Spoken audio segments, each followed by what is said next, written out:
Husan aka, juda ham ko'p ko'ramiz. Kommentariyada sizdan ko'pchilik pul so'rab yozishadi. Siz ham bu hayotda kimdandir yordam so'rab pul so'ragan paytlaringiz bo'lganmi? To'g'ri aytasiz, kommentariyada men juda ham ko'p ko'rganman. Bu odamlarga men maslahatim bor. To'g'ri, men qo'limdan kelgancha odamlarga yordam berishga harakat qilaman.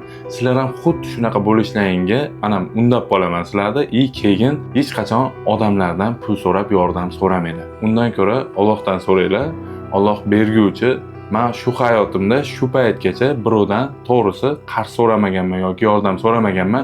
So'ragan paytim bo'lgan bo'lsa ham hech kim yordam bermadi u paytda. Chunki o'zingizni eng yaqiningizdan hozir danli moment qanchadir miqdorda misol pul so'rab ko'ring, qanaqadir yordam so'rab ko'ring. Hozir shunaqa zamon keldiki, hech kim bir-biriga yordam bermaydigan zamondamiz. O'shaning uchun undan ko'ra o'zingizni harakatingizni oshiring. Kuniga misol uchun 8 soat uxlayotgan bo'lsangiz, o'shani 6 soat qiling. Yana ham ko'proq ish vaqtingizni oshirib, pul to'plab, qanaqadir yangi sohani O'zbekistonga olib kirishga harakat qiling. Chunki men hozir danli moment O'zbekistonda qilayotgan sohalarim yangicha. Chunki odamlarga yordam bo'lishiga harakat qilgan holatda olib boryapman. Keyingi savollarni kommentariyada yozib qoldirib qo'yinglar. Sizlarga yana ham manfaatli bo'ladigan javoblarni aytishga harakat qilaman. O'zidan aqlli deya savol demanglar, bu hayotiy tajribamni aytyapman.